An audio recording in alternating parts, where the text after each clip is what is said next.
With me now is Yasmine Mohammed, who, as well as being half Palestinian, is a Canadian human rights activist who has shone a light on Islamist extremism across the West. Thank you so much for joining me, Yasmine.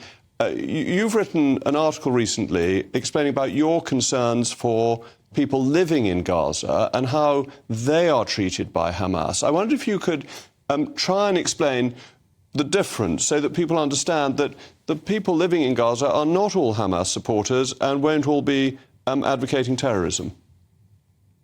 Yes, that's absolutely correct. I think first and foremost, people get confused when they see these, Free Palestine rallies.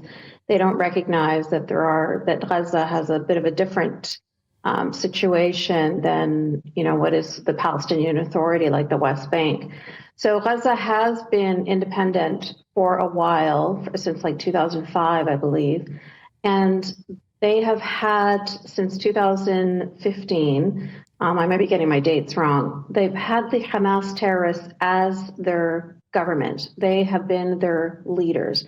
So they have been the ones that have been, responsible for, the unemployment, the dirty water, the electricity that cuts out for hours at a time.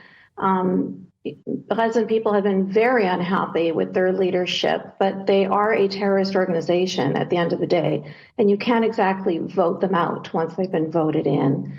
And that was a mistake that a lot of people made based on the propaganda and the lies that they were sold by Hamas. And of course, there's no doubt that there are a lot of people in Gaza that do support Hamas, but I think the larger majority of them are just afraid. They are afraid of for their families and for themselves. So how much popular support do you think Hamas has in Gaza now, considering that it fails to provide clean water and so on, and the fear that if people were free to express a view, what view do you think they would express?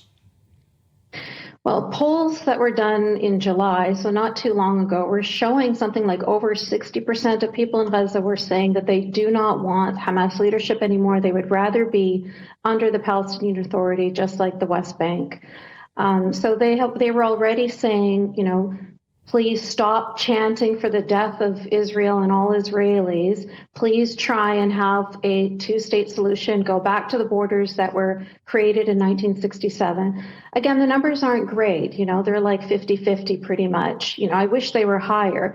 But it is a lot more than, I think, what people are getting from seeing these rallies all across the Western world, where in Australia they're screaming "Gas the Jews," and all over the world they're chanting "Khaybar, Khaybar," which is a reference to a genocide of Jewish people by Muhammad. So people tend to think that these are Gazans, that these are people from Gaza, but they're not.